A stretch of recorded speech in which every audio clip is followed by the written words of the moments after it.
Estás escuchando Sonido Cultura, el sonido de la cultura nacional.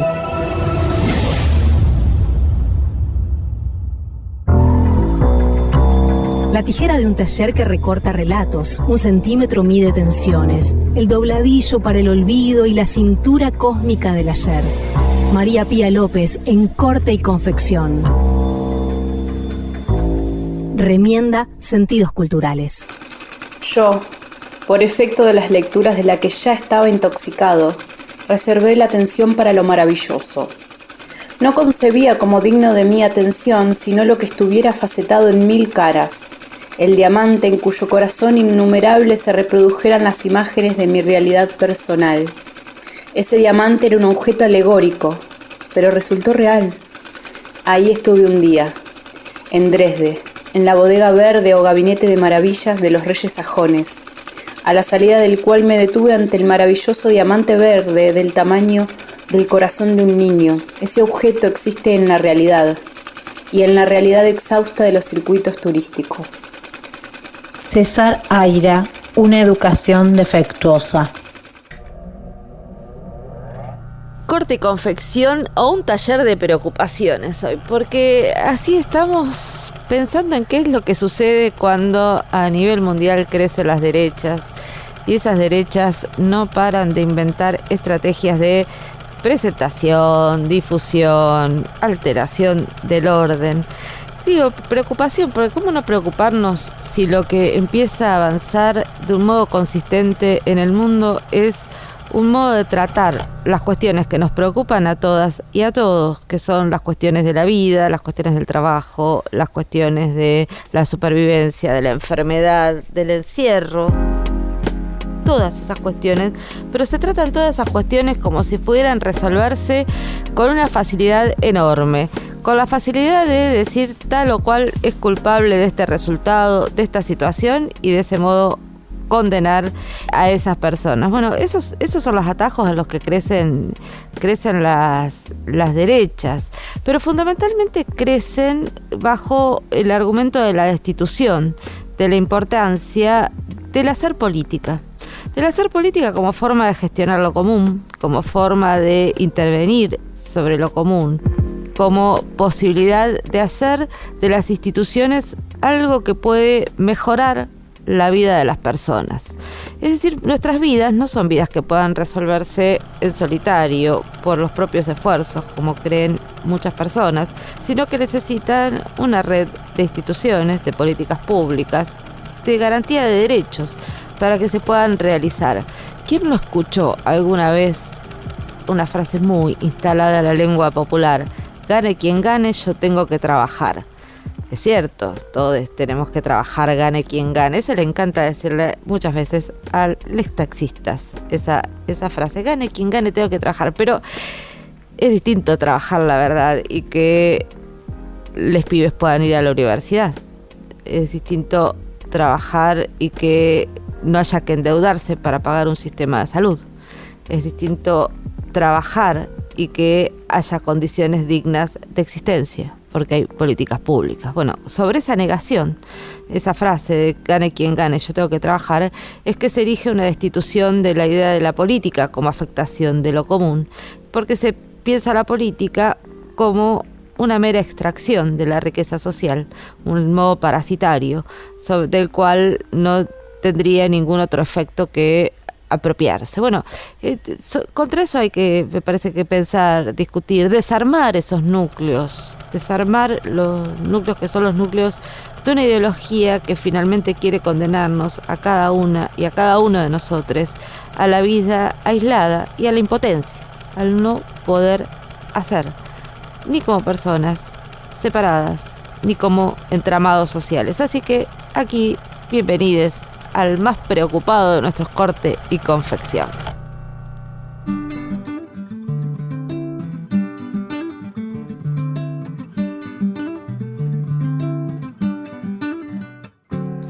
Hoy te pusiste tu vestido, el prohibido. Vos inconsciente, tan decente, desmedida, figura se la lleva a la calle, ese farol, y en la esquina te espero. Desmedida, inconsciente, sin alivio. Te doy mi nombre verdadero, te prometo el mundo entero. Te acuno, me ahueco, te dejo seguir. Hoy te pusiste tu vestido, el prohibido.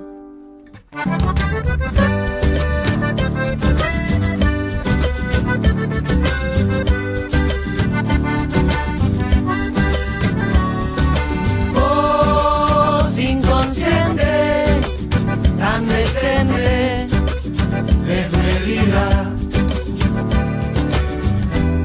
Con cada movimiento despeinas las frases, se escuchan los rumores, pero no le haces caso. Detenida, un instante, sin medida. Te doy mi nombre verdadero, te prometo mi consuelo. Te acuno, me ahueco, te dejo seguir. Hoy te pusiste tu vestido, el prohibido.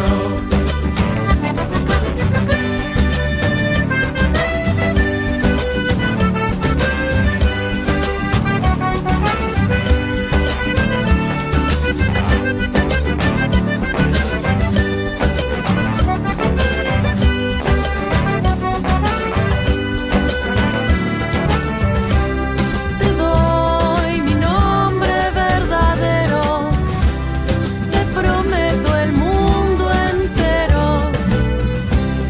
Te acuno, me ahueco, te dejo seguir.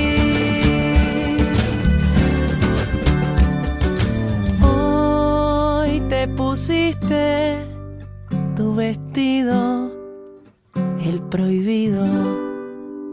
Escuchábamos a una música uruguaya haciendo Tu vestido, preciosa canción de Ana Prada, y hoy nos aporta, nos trae desde Tucumán su retazo para el porvenir, dejando nuestra bolsita en nuestro saco en el que guardamos todas las cosas. Nos trae, decía, Soledad Esa, una lectura, pero quería presentarla. Soledad es abogada militante de la organización Católicas por el Derecho a Decidir, y quizás a ustedes les suena el nombre de Soledad porque fue muy clave en la liberación, la defensa y la liberación de aquella muchacha que conocimos bajo el nombre Belén, que estaba presa en Tucumán, acusada de haber realizado un aborto clandestino. Esto pasaba en esos años, no hace tanto, en los que estaba clandestinizado nuestro derecho a decidir. Y Belén, que no se llama Belén, claro, estaba presa, y Soledad asumió su defensa, y finalmente, y el movimiento social también en su conjunto asumió su defensa, y Belén salió. Bueno, acá Soledad nos deja algo para compartir, ella que tanto ha hecho y hace por nuestro porvenir. Tú me quieres blanca, poesía de Alfonsina Storni. Tú me quieres alba, me quieres de espumas, me quieres de nácar, que sea azucena sobre todas casta, de perfume tenue, corola cerrada. Ni un rayo de luna filtrado me haya, ni una margarita se diga mi hermana. Tú me quieres nibia, tú me quieres blanca, tú me quieres alba. Tú que hubiste todas las copas a mano, de frutos y mieles los labios morados. Tú que en el banquete cubierto de pámpanos dejaste las carnes festejando a Baco. Tú que en los jardines negros del engaño, vestido de rojo, corriste al estrago. Tú que el esqueleto conservas intacto, no sé todavía por cuáles milagros. Me pretendes blanca, Dios te lo perdone. Me pretendes casta, Dios te lo perdone. Me pretendes alba. Huye hacia los bosques, vete a la montaña, límpiate la boca, vive en las cabañas, toca con las manos la tierra mojada, alimenta el cuerpo con raíz amarga, bebe de las rocas, duerme sobre escarcha, renueva tejidos con salitre y agua, habla con los pájaros y lévate al alba. Y cuando las carnes te sean tornadas, y cuando hayas puesto en ellas el alma que por las arcobas se quedó enredada, entonces, buen hombre, preténdeme blanca, preténdeme nibia, preténdeme casta. Mi nombre es Soledad Deza, soy abogada, feminista, estudié en Tucumán y vivo en Tucumán y ejerzo la abogacía feminista en Tucumán. Presido la Fundación Mujeres por Mujeres, que es desde donde activo por los derechos humanos para construir un mundo más igual, más hospitalario, más amable con todos, todas, todes, para que quepamos un poquito más de personas dentro de los bordes de este orden sexual jerárquico que es el patriarcado y que tiene especiales connotaciones en este norte de Argentina que suele ser bastante anacrónico. Yo elegí para este retazo al que gentilmente me invitó María Pía y a partir del cual hice sufrir bastante a Karina con mi demora, pero acá estoy, feliz de estar en este momento. Yo elegí como un retazo la poesía de Alfonsina Storni, Tú me quieres blanca. Me encanta esa poesía, me conmueve mucho cada vez que la leo porque a pesar de que tiene varias décadas, creo que no pierde vigencia. Y cuando digo me encanta, me encanta la simpleza y me encanta la agudeza con la que Alfonsina puede mostrar una realidad que sigue vigente muchísimos años después en nuestra sociedad. Quizás no con la misma intensidad, pero sí sigue vigente. Y me refiero puntualmente a los estereotipos que tienen que ver con la inexperiencia sexual, que tienen que ver con poner en tela de juicio nuestra libertad sexual, nuestra autonomía, nuestra igualdad en última instancia, ¿no? Esa poesía que también sintetiza el deseo de un otro que nos quiere nibias, que nos quiere puras, que nos quiere blancas, y cómo a lo largo de nuestras vidas, en algún momento con mayor o menor intensidad, ese mandato de pureza y ese mandato patriarcal de castidad ha limitado nuestro goce sexual, nuestra libertad para conocernos, para experimentar con nuestros cuerpos, para experimentar una sexualidad placentera, cómo nos han marcado, ¿no? Esa mirada del otro, esa expectativa de un otro patriarcal que ha cifrado en nuestras vidas designios súper desiguales, ¿no? Porque a lo largo de la historia no son las mismas expectativas las que en el campo de la libertad sexual hemos despertado, por decirlo de alguna forma, o han sufrido nuestros cuerpos de mujer o nuestros cuerpos feminizados, o los cuerpos feminizados no han recibido las mismas inscripciones de mensajes y de expectativas sociales que las de los cuerpos masculinos, ¿no? Entonces, por un lado, esa poesía me hace pensar mucho en la desigualdad, en el acceso al placer. También me hace pensar en cómo la reproducción ha marcado históricamente nuestro derecho al placer y creo que estamos a un año de una conquista enorme, un derecho gigante arrancado por los feminismos al patriarcado, que es el aborto como desafío de ese mandato de maternidad obligatoria y también como fecha de caducidad de una expectativa social, ¿no? Hace muchísimo tiempo que los feminismos vienen diciendo que nadie nace para ser madre y esa ley es un poco eso.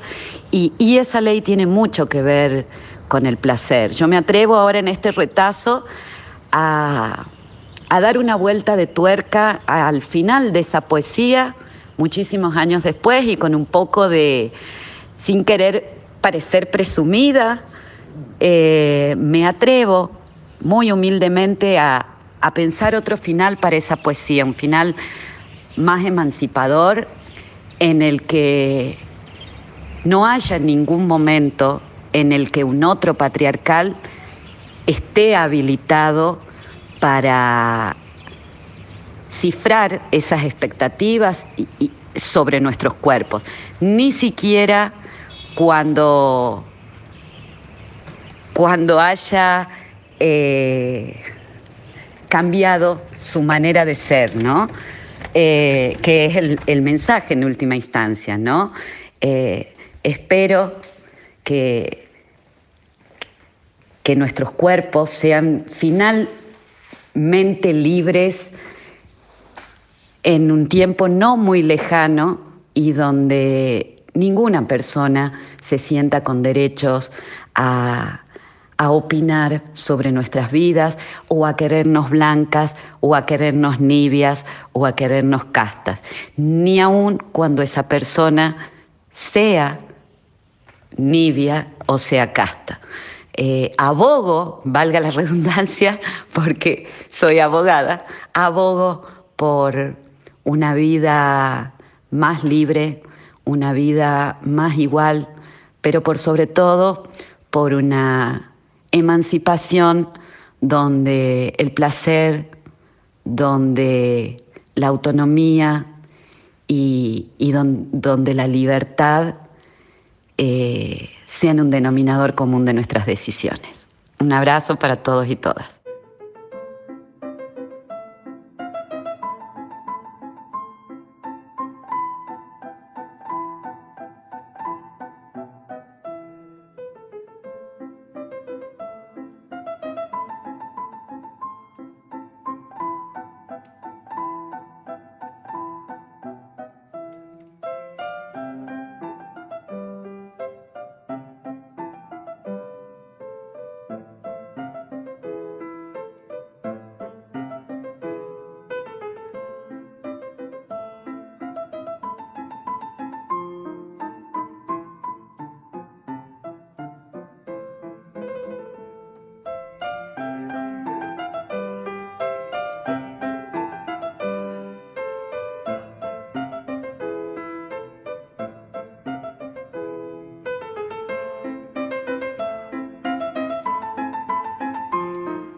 Estás escuchando Corte y Confección, donde las formas de entender el tejido social crujen.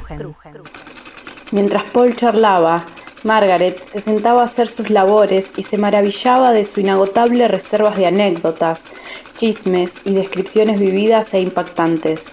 Él lograba que ante los sentidos absortos de ella brillaran y zumbaran ciudades, iglesias, museos y salones de juego. Él lograba revivir a la gente que había conocido y pintar esos paisajes por los que había pasado. Henry James, una historia romántica. Bueno, aquí en Corte Confección, ahora recibimos a un amigo con quien es como una conversación esta que es de continuo. En este momento la vamos a hacer acá ante micrófonos. Estamos recibiendo a Diego Stulwart. Diego en los últimos años hizo varios libros que seguramente ustedes se habrán cruzado, conocen. Uno de ellos acerca de Berbisky, unas largas conversaciones con Horacio Berbisky que se llama Vida de Perro, y un libro propio, que es un libro muy sugerente e interesante que recomiendo con cierto fervor, que se llama La ofensiva sensible. Bueno, Diego, bienvenido a Corte y Confección. Acá estamos para tratar de pensar un poco el presente. ¿Cómo estás? Bueno, muy bien. Muchas gracias por la invitación y, como decís, a ver cómo nos sale una conversación que tenemos ya todo el tiempo, hace muchos años, acá frente a micrófonos. Mira, estaba pensando, alguna vez, le cuento a los oyentes, con Diego y otros muchos compañeros, hicimos una revista que se llamaba La Escena Contemporánea, y quizás esa revista, una de las cosas que pensó con cierto énfasis, fue el 2001. Y ahora hay en la escena política argentina ciertas reminiscencias, reapropiaciones del 2001 en un sentido bastante reaccionario, ¿no? Entonces quería invitarte a pensar ahora, trabajar un poco alrededor del qué son estas derechas y qué hacen esas derechas con respecto a otros modos de considerar la discusión sobre las instituciones políticas. Temón enorme, porque toca muchas cosas a la vez, ¿no? Las derechas y también toda la historia de qué fue el 2001 estos años, ¿no? A veces uno ve cosas difíciles de entender, ¿no? Como homenajes al 2001, y que uno se pregunta qué se está queriendo homenajear en un momento, digamos, que también puede ser visto como una de las peores crisis o más angustiantes crisis, pero también hay fenómenos de lucha asociados a eso, pero son fenómenos de lucha que uno no sabe hasta qué punto se los puede reivindicar, en el sentido que fueron expresiones muy internas de un cierto momento, de un cierto periodo, que es muy distinto a este, ¿no?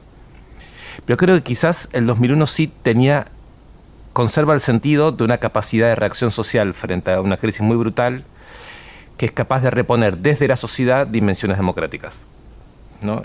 Eso me parece que es una cosa que sí que va a quedar en un momento en donde, digamos, decir que se vayan todos tiene un sentido, digamos, de asambleario, digamos, en una asamblea piquetera, en una asamblea de la ciudad de Buenos Aires, una fábrica recuperada o ante cartoneros, y un estado, digamos, democrático del mundo popular en un momento en donde todo lo que tenía consistencia institucional estaba siendo muy cuestionado, porque por ahí pasaba, digamos, las líneas de las exclusiones más duras.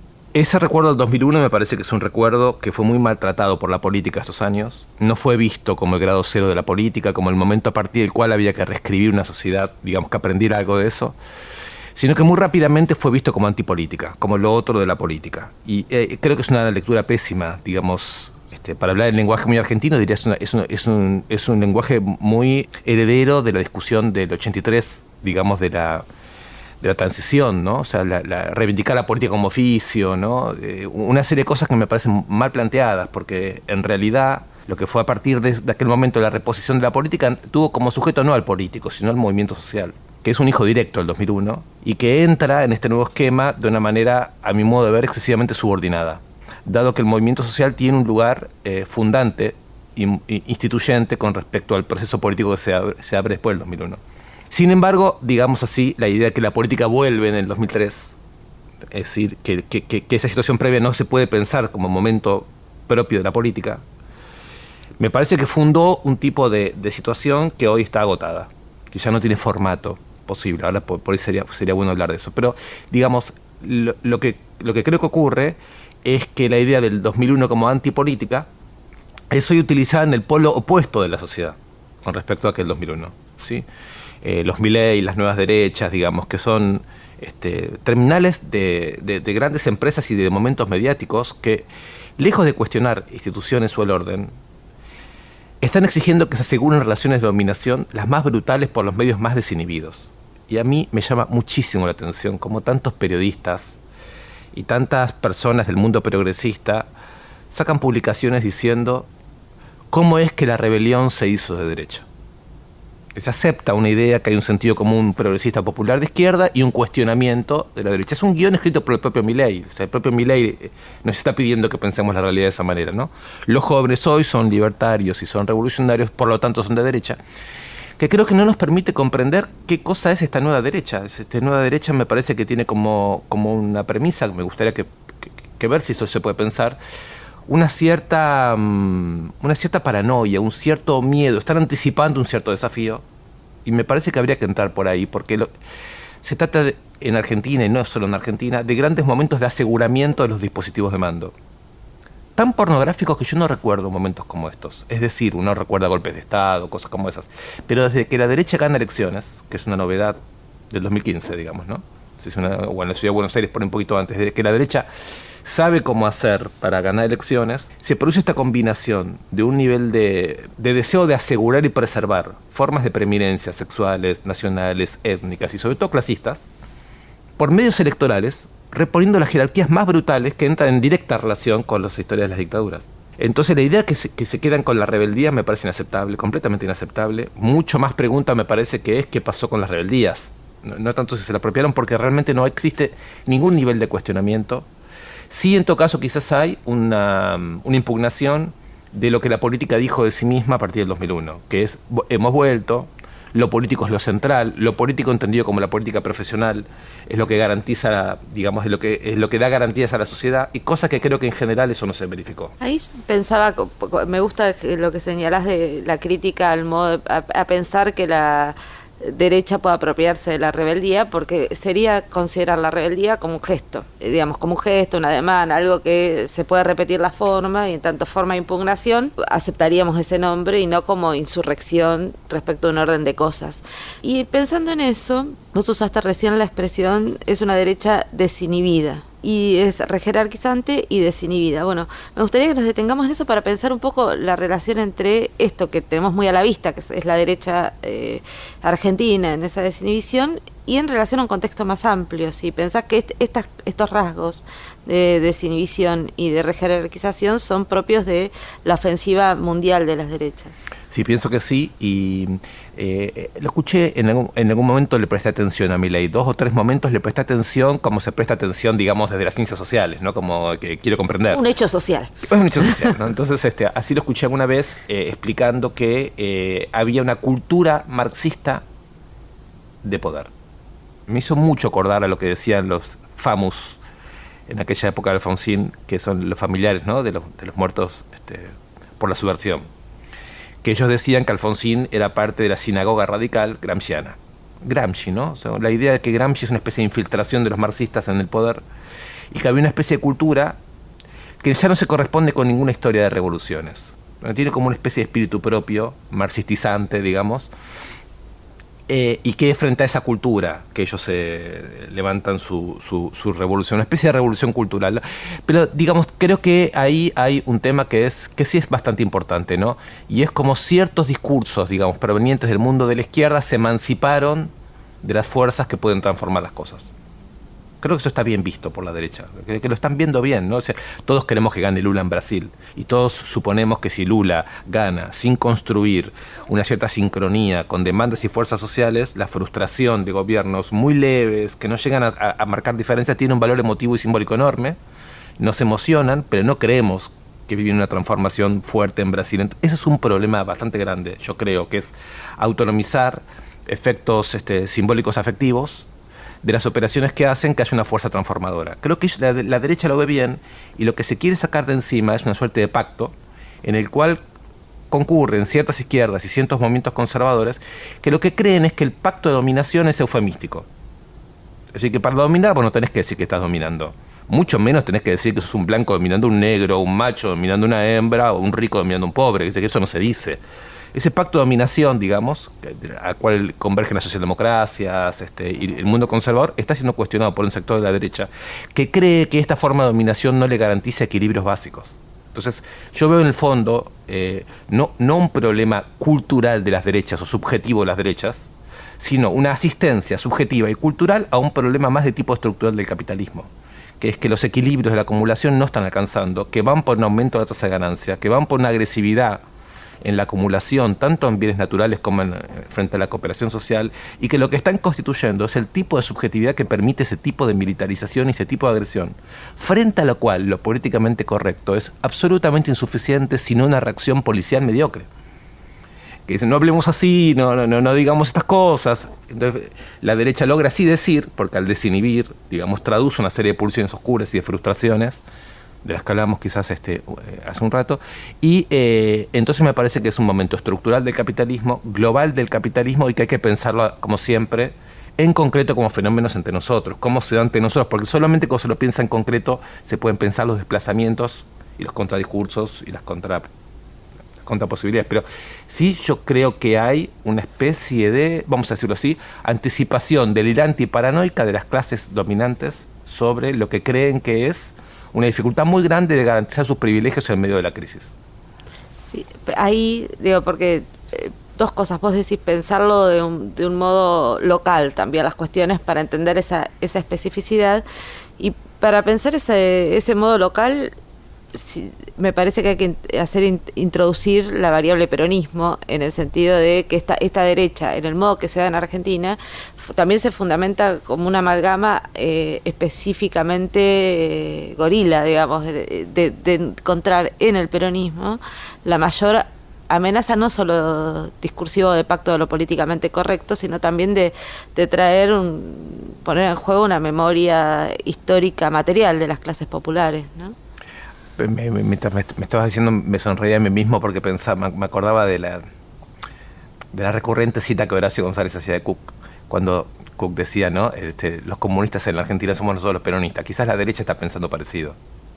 Quizás se da cuenta que, digamos, ligado al peronismo, por lo menos en ciertas memorias, en ciertas, digamos, maneras de articular las imaginaciones colectivas, el peronismo ha sido, con todos sus vaivenes, ¿no? del menemismo, del kirchnerismo, digamos así, ha conservado la idea de que los movimientos populares tienen algo a que votar, o algo en torno a que moverse, o algo que recordar, que impide meramente una destrucción de derechos y de creencias en que los ingresos tienen que tener un cierto límite mínimo de dignidad, digamos, ¿no?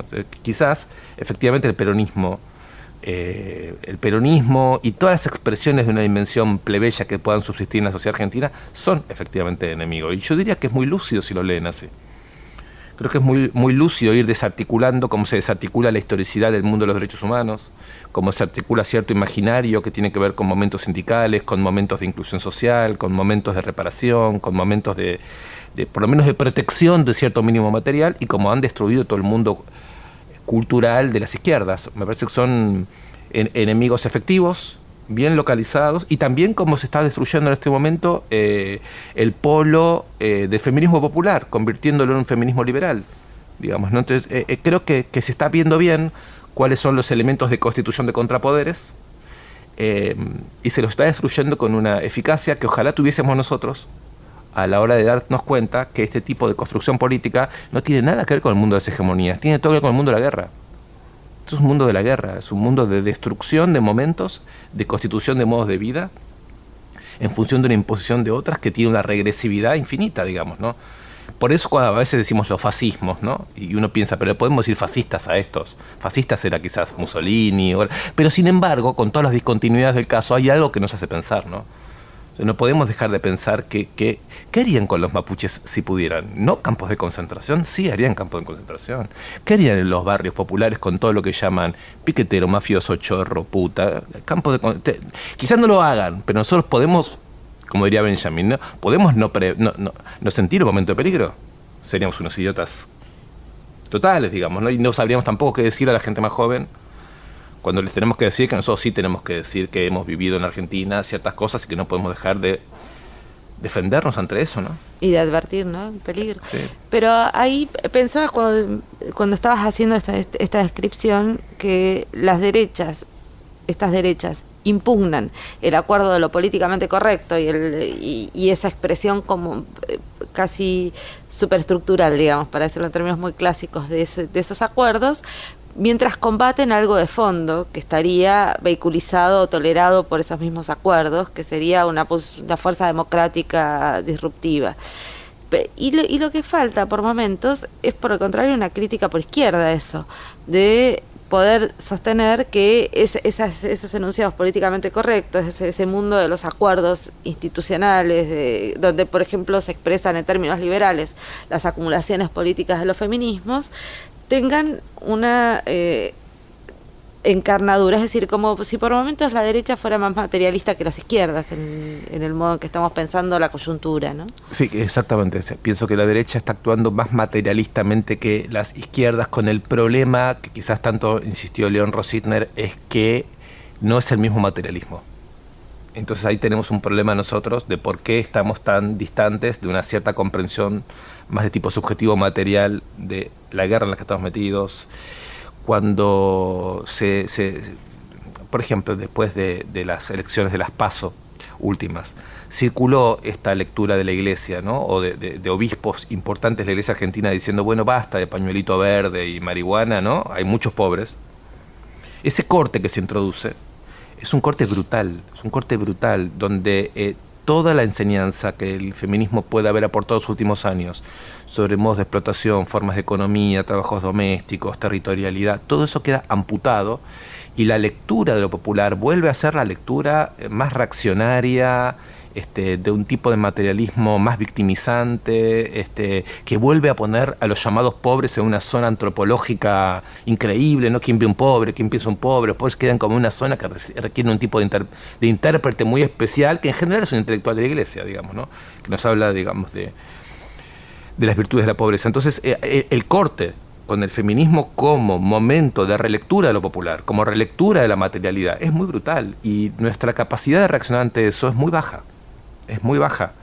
Yo me acuerdo haber leído esta chica que lo habíamos conversado, creo que se llama Mayra Arena. Mayra, ¿no? Arena, sí. Entonces vos la lees y decís, bueno, por supuesto, frente al nivel de desconexión que la política muestra con el mundo popular, la lees y se te recrea una serie de imágenes que decís, bueno, hay alguien acá que tiene los pies en la tierra. Pero ¿cómo tiene los pies en la tierra? Los tiene de una manera brutalmente reaccionaria, ¿no? Brutalmente reaccionaria, porque supone que todos estos diagnósticos, pero que esto también remite al 2001, porque el movimiento piquetero también tenía un diagnóstico material de la situación de la crisis que era muy interesante, porque cuando ellos decían, por ejemplo, dignidad, le estaban poniendo la discusión del trabajo un piso que la Argentina no tenía hacía 20 o 30 años. Digamos, la precarización de los momentos de una inteligencia colectiva y popular, que bajo forma de trabajo precario, feminismos y otras emergencias, propone un tipo nuevo de materialismo, no es procesable por el sistema político argentino, no es procesable por el pacto de dominación, no es procesable por el tipo de lenguaje, digamos, que se utiliza. Entonces, ahí estamos faltando. Yo diría, sí, ahí estamos faltando. Ahí hay una falta de pulsión filosófico-política, militante, que eso es el tema. Quizás todavía eso haya que pensarlo en el esquema de la derrota de la última dictadura. Me daría pena pensarlo así, porque sería darle a eso una duración eterna y situarnos nosotros estructuralmente en una impotencia, ¿no? No lo siento así, creo que hubieron momentos muy importantes. El momento de derechos humanos fue muy importante, el momento feminista fue muy importante, el movimiento 2001 es muy importante, solo que está visto como si fueran momentos minoritarios, momentos excepcionales, y yo creo que son momentos de premisa. No, que me resulta, así como vos te sonreís cuando yo hablo, vos estás narrando todo esto y yo agrego el 2003 a toda esa descripción, es decir, al kirchnerismo como parte de esos momentos, pero son nuestras viejas diferencias. Sobre eso hay un comentario muy interesante que hace Javier Trimble en su libro Sublunar. Él trae un editorial, yo creo que sería el 2003, de Moral Solá, que dice algo así como, el problema no es Kirchner, el problema son los piqueteros que está detrás. Y a mí eso me parece muy interesante, porque en esa relación se juega toda la discusión que estamos teniendo. Porque si nosotros decimos el problema de Kirchner es que tiene una cierta relación con ese mundo plebeyo, ahora podemos discutir que pudo haber sido, que fue esa relación. Pero en la medida en que esa relación estaba, la derecha tenía un objeto claro de apuntar. Si le disparás a Kirchner, también estás desarmando esto. Si Kirchner dejase de estar en esa relación, sería nuestro, ¿no? Que es un poco como podrían pensar la relación con Alberto Fernández. El problema es que lo que hoy llamamos kirchnerismo, no el 2003. El 2003 el kirchnerismo tiene una relación con ese momento y por lo tanto ahí hay una discusión que es productiva. Que lo que se quiere determinar en esa relación es muy habilitante después. El problema es si puede haber kirchnerismo sin 2001, sin movimiento social, sin ese plebeyismo activo. Es decir, ahí cambia la naturaleza del asunto y me parece que es lo que nos cuesta la salida de la pandemia, reconocer de que este momento político, todos votamos la unidad antimacrista, la mayoría antimacrista, porque sabemos lo que se viene del otro lado, pero si sentimos que esto no funciona, que la unidad no alcanza, digamos, ¿sí? Como está pensada, se nos viene un problema, ¿no? De dónde surgen nuestras posibilidades de ofensiva en términos de las relaciones de clases sociales, de fuerzas sociales. Surgen también de otros momentos que a mí me parece que el discurso político ya vació, que no lo tiene como problema, no lo tiene como premisa, ¿no? Diego, hace un rato dijiste, esto no se puede pensar, esta coyuntura, en términos de hegemonía, sino de guerra. ¿Por qué estás oponiendo hegemonía y guerra? ¿O en qué sentido estás usando esos dos términos ahora? Bueno, porque me parece que en ciertas versiones de la hegemonía se borra la enseñanza que hacía Clausewitz, ¿no? El Clausewitz y también Carl Schmitt, o sea, digamos, un pensamiento no necesariamente de izquierda que sabía mostrar que existe una continuidad entre la guerra, la política y la economía, vamos a decirlo así, ¿no? Que hay una continuidad, no son momentos tan discontinuos. Y en esa continuidad entre guerra, economía y política, entre armas, moneda y juridicidad, digamos así, la idea de la hegemonía ha tenido momentos de mucha negación de eso, sobreenfatizando un momento argumental, un momento, digamos, de discusión cultural, pero cultural restringidamente cultural. Entonces, tengo la impresión que hoy, con entre 40% de pobreza en el país, quizás 50% de chicos pobres en el país, en gestión de un gobierno progresista, ya no hay como no ver que lo que llamamos mundo de la cultura y mundo de la argumentación tiene que sumergirse en la materialidad de la relación entre moneda, juridicidad y armas. Así que no se puede seguir pensando que hay un momento meramente argumental, separado de todos estos elementos que son muy subjetivadores. ¿Sí? Se ve como si dijésemos, de un lado está la materialidad fáctica del mundo horrible, pero hay un momento en donde nos juntamos a conversar, que la sociedad conversa, delibera, argumentamos, ¿no? Entonces viene Milei y nos pone a todos nerviosos porque no está argumentando bien. Por favor, le pedimos a la derecha, no traiganos a alguien que sepa argumentar. Así le podemos dar una clase, digamos, sería, ¿no? Le explicaríamos cómo es el mundo. El problema que yo veo es que los factores supuestamente no subjetivantes son más subjetivantes que los supuestamente subjetivantes. Así que la conversación tiene menos peso que lo que ocurre con la moneda, con las armas y con ciertas distribuciones que el derecho hace sobre el poder de sectores sociales, que ahí se está jugando un elemento eminentemente político, y nuestras teorías de la hegemonía no son nuestras, yo las discutí siempre, pero vamos a hablar así, ¿no? Las teorías de la hegemonía están suponiendo que hay más fuerza en la clase universitaria, en la clase escolar, en el momento de la explicación, en el momento del argumento, y se subestima completamente la dimensión subjetiva de elementos materiales que, insisto, porque estamos teniendo una idea de materialidad que es de la derecha. Me parece que nos falta a nosotros pensar un materialismo distinto, en donde esas distribuciones, digamos, de cosas materiales tienen que ser abiertas, porque ahí se juega un problema de las fuerzas, digamos.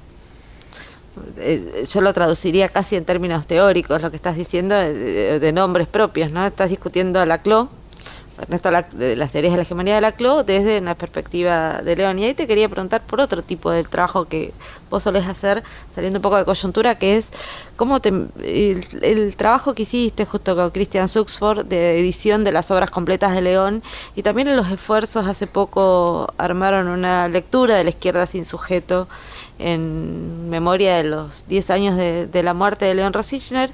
Te quería preguntar un poco por el carácter político de ese esfuerzo, ¿no? De poner en circulación las obras de Rosichner, sí, que no se lo olvide en un sentido profundo, ¿no? Sí. Bueno, tiene eso remite como una serie de creencias más íntimas y frágiles, ¿no? Entonces uno nunca sabe si exponerlas y saberse refutado por el mundo, digamos, o guardárselas como algún misterio. Pero en primer lugar, creo que Rosichner fue un filósofo, un gran filósofo. No solo en el sentido formal, que no dejaría de nombrar, con los mismos profesores y las mismas notas que los de Deleuze y Foucault, digamos, ¿no?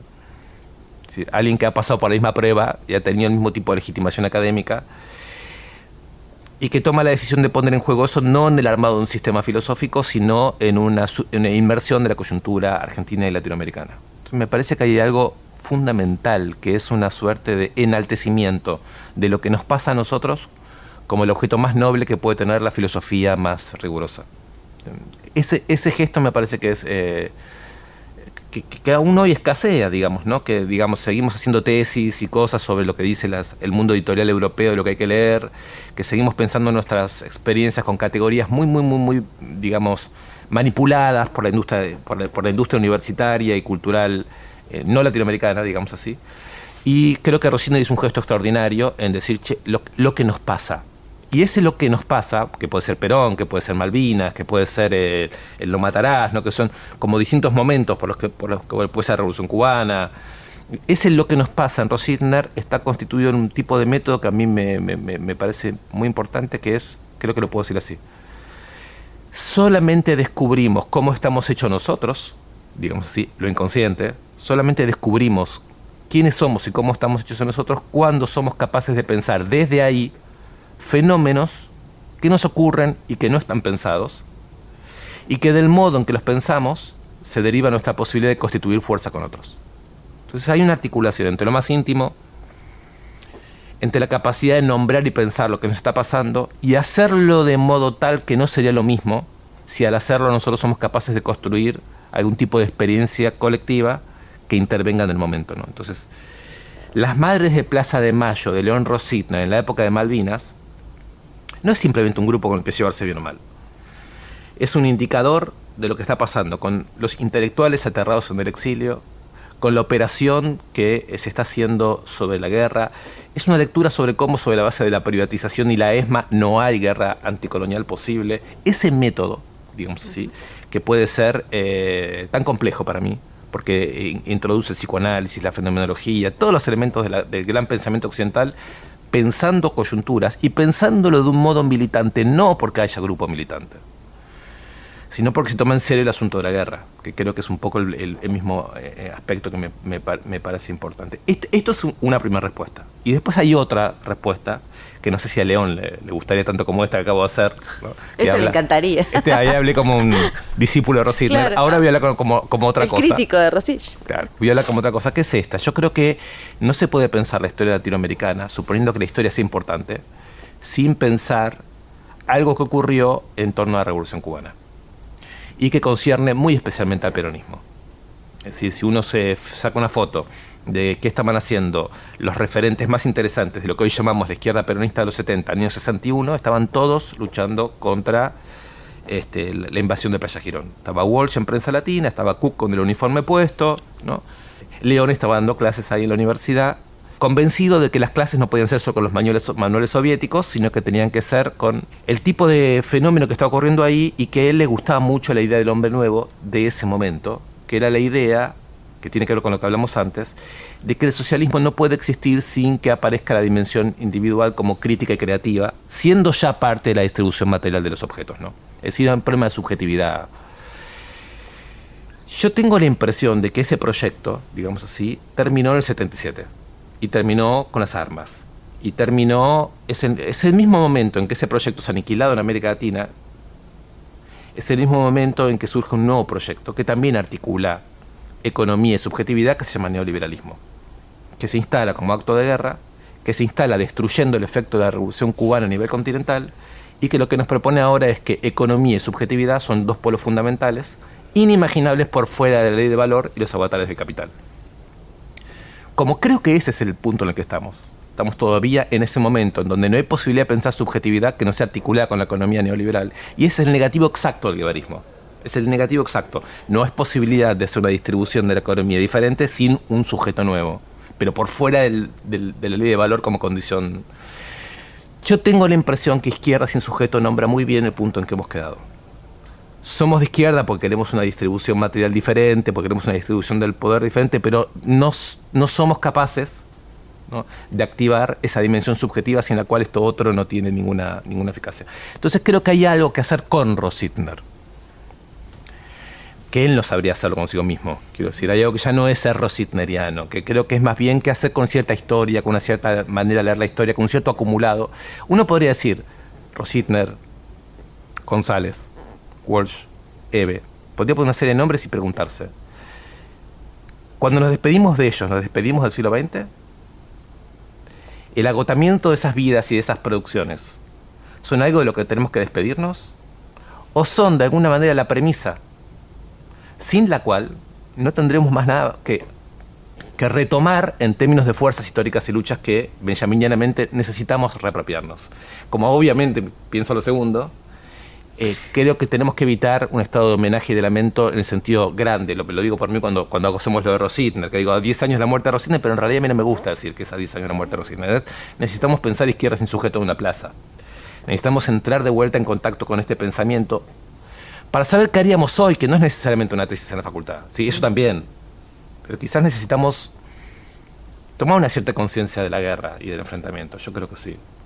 Que por supuesto no es una guerra que podamos repetir en términos de lucha armada, quiero decir, porque, digamos, la asimetría de fuerzas es tan evidente que sería una estupidez hacerlo. Pero no creo que haya subjetivación popular sin violencia, en el sentido de lo que implica para cada sujeto dentro de sí mismo decir que no acepta esta estado de cosas. Entonces, no estoy hablando de lucha armada, estoy hablando de subjetivación. Sí, incluso del hecho catártico que necesariamente, de ruptura que necesariamente tiene un orden de violencia. Bueno, queda mucho para seguir charlando, pero vos sabés, lo último que dijiste me quedé pensando, un libro que voy a recomendarte ahora, si no te lo recomendé en estos días, que es un libro de Fowell que se llama Estados Alterados, un texto del 2000. Leí un posteo tuyo que me dio mucha ganas de leerlo. En el 2000 y no fue editado, quedó inédito, y es Fowell, digamos, que es con todo lo que implica en términos de construcción de materialismo, del marxismo cínico, para poder pensar el momento, pero extraordinario para leer Al borde del 2001. Para pensar ese momento es absolutamente genial. Diego, muchísimas gracias por haber estado acá con nosotros en Corte y Confección y nos escuchamos la próxima en este taller. Muchas gracias. Fue una producción del Ministerio de Cultura.